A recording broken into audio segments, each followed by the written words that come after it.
There he is. How's it going? Good. How's it going? How you doing, boss? Oh, the heavy hitters are out. I better watch what I say. Better watch what I say. Better be on point today. Better be on point today. That would be preferred. Go ahead, guys. How is it to be back here with some Seattle sunshine? It's great. I got to wear a cap so my glasses don't get fogged up. Jada, I know, but it's really good to be out. One of the things that we are going to miss about this facility is, kind of walking out with all the kids and all that on a Saturday. It's kind of cool. It's good for A-Bear to see how many fans really come and support the team. The group itself, the players, they enjoyed today because there was a lot of competition today.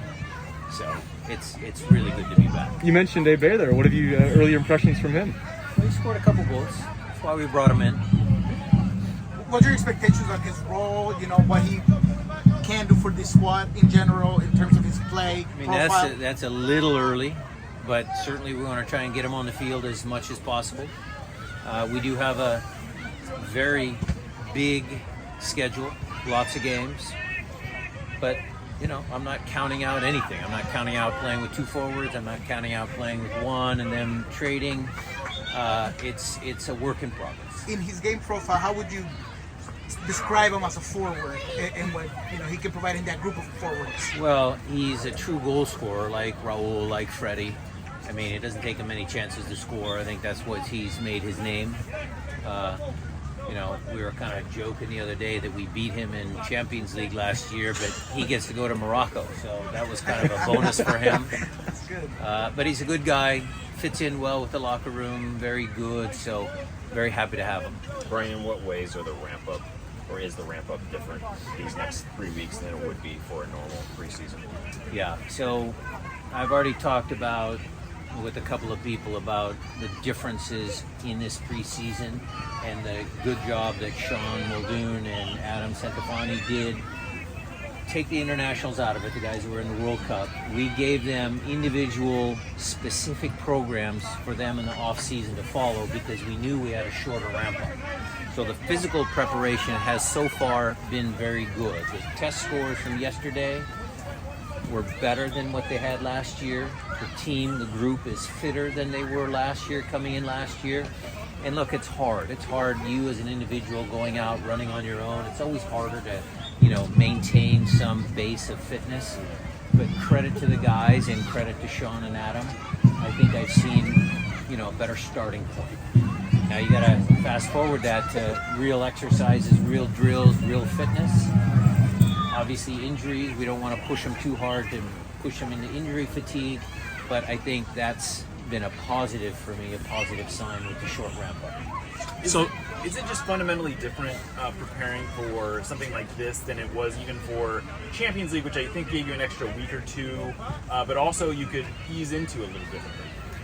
Yeah, the timing certainly allows you to do different things. A compressed schedule, yes, you have to be cognizant of their load and again the injury, but look, the players themselves are excited for this.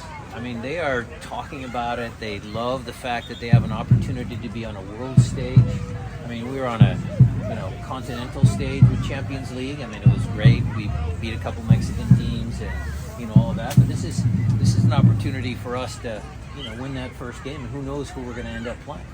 So they are super fired up about it. And that pushes the training. That makes our job easier as coaches, for sure. So, answer this a little bit, but you guys won the cup last year. It seemed like crowning achievement for this franchise, unprecedented for MLS. Winning on the world stage, would that be that times 10? I mean, I don't get ahead of yourself. I don't want to get ahead of myself, but if I'm a soccer fan and I kind of get excited about stuff, if we win the first game, which we don't know who our opponent's going to be, but let's say we get past our first opponent, we could be playing Real Madrid in a competitive match. I mean, that would be just mind-blowing. So we don't want to get too far down the road. We still have to prepare for a regular season. We have to prepare for the first match that we're playing against an opponent who will have the same desires that we. They want to play against Real Madrid or Fernando. So So go, Obed and Zhao were obviously big questions this offseason. Where would you assess their fitness? JP, we're just making sure that nothing bad happens. Obed, similar, but he's probably a little bit further ahead. But they're both in full training. So, just making sure that they tick the last boxes. So what's the next month like in terms of how long you spend in various places to get ready to play in halfway across the world? Well, we'll start here, Jackson. We will start here, and then there is a trip planned.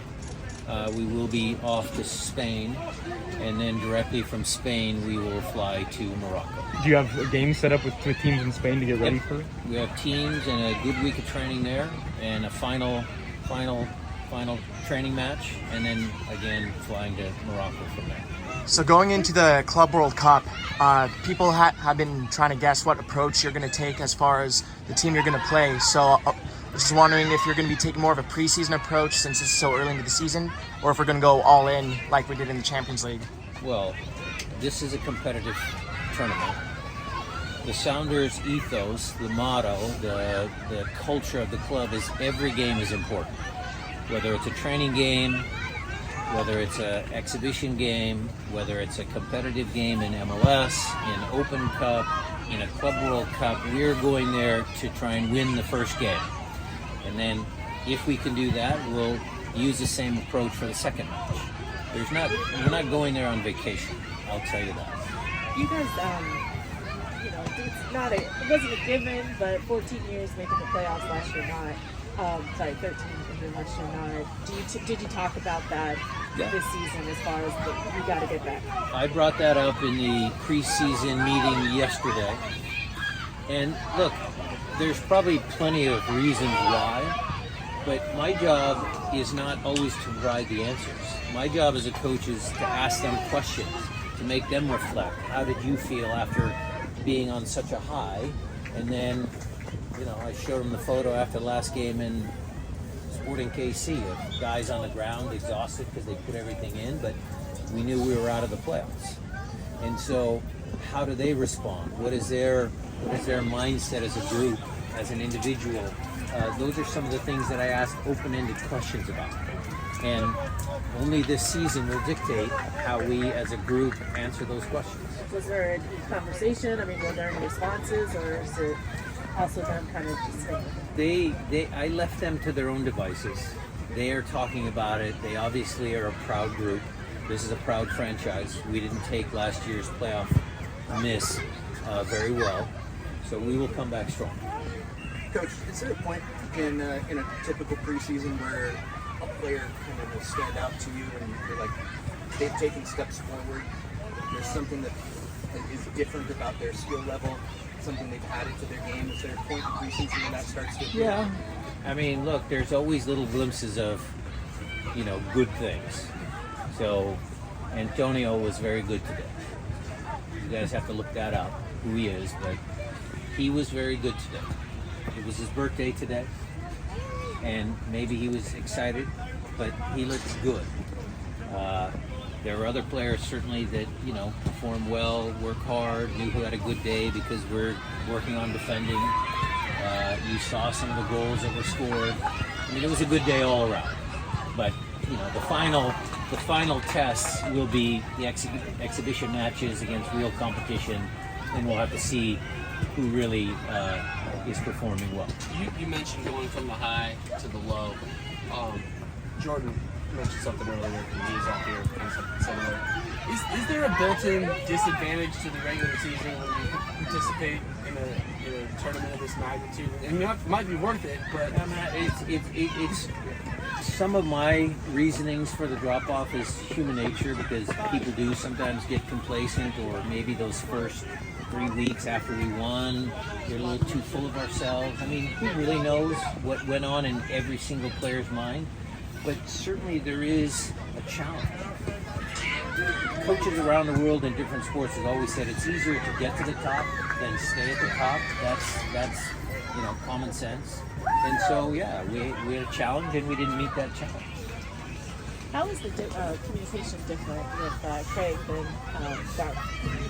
Communication is never an issue with me, Jada. You should know that. I like talking to people. I don't, personality-wise or anything like that. Is there anything, a difference? It's always good. It's always good when you have support from the front office. So Craig will be up next. You can ask him the same question. I will. But no, we get along great. He's a Northwest guy. He's humble. So love working with Craig. Yeah. He's been great to work with. Coach, you got a lot of challenges this year between the World Cup and then also the new format of Leagues Cup. Yeah. How would you describe this year and what it brings? Long, I like it. One word. challenging, opportunistic. There are a lot of opportunity there.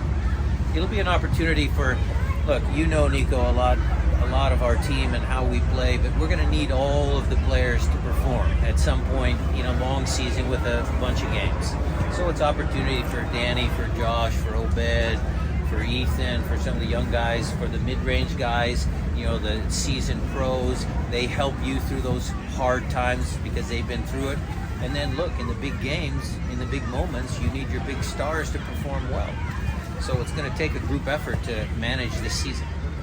Shorter preseason, but longer off season than you guys have had. Yeah. I think ever. How would you? Well, maybe not ever because you had the very long off season. How did that change? How did that change the way that you approached it? And do you feel? And how do you feel like your players stepped up to that sort of challenge of staying? Well, I don't know if it was a challenge. Yes, they might have been restless, but a lot of the guys went home, were able to visit family, friends, take some time off to mentally refresh. We talk a lot about the physical pressures of our sport, the physical demands, but it's also the mental side of the game too. Sometimes it's good to be away from things. Sometimes it's good just to shut down. So I'm hoping that they were able to do some of that on a mental aspect of our sport, of pro sports, and come back refreshed. Do you think some of them needed it after? It wasn't just last year, but 5 years straight. Well, okay. I could say again, the guys that went on international duty, I mean, they were looking forward to the biggest tournament of them all. Hopefully, they've got a couple of days to recharge after they came back from the World Cup. The other guys, there's been a lot of guys that have been going for a long time because we hadn't missed the playoffs. We'd always extend our seasons. So MLS is designed, to take its toll on. Well, it's not designed like that, but it just does take its toll on people physically and mentally. For the guys had their off-season plan. What was the coaching staff's off-season plan? Was there a particular thing you wanted you and your partners to focus on? I'll tell you off camera. It involves tequila. Just kidding. You can scratch it. We'll keep that one in. It's fine. Okay. A couple more, then we gotta go wild. Right, for the guys who did go to Qatar, would you like to be able to find some downtime for them at some point early in the season because they didn't get a full off season? Well, we're keenly aware of what they've done. We try to give them, an immediate break right after they came back. I mean, Nuhu went to visit family. Christian got married. Jordan and those guys took some time off. Javi just had a birth of his baby girl, so he's kind of busy. We're cognizant of all that, but no, there's no real rest for them. Coach, you've never been afraid of giving an opinion. I just wanted your thoughts on everything that's going on with U.S. soccer, Greg Halter, and everything that's going on with that. Well, Soap opera. Look, it's a soap opera. It's sad that we're talking about those types of issues instead of the performance of the team in the World Cup. That's all I want to say. That's a private matter. Private matter. Last one. Any final? Okay. Thanks, everybody. Thank you, Brian. Thank you.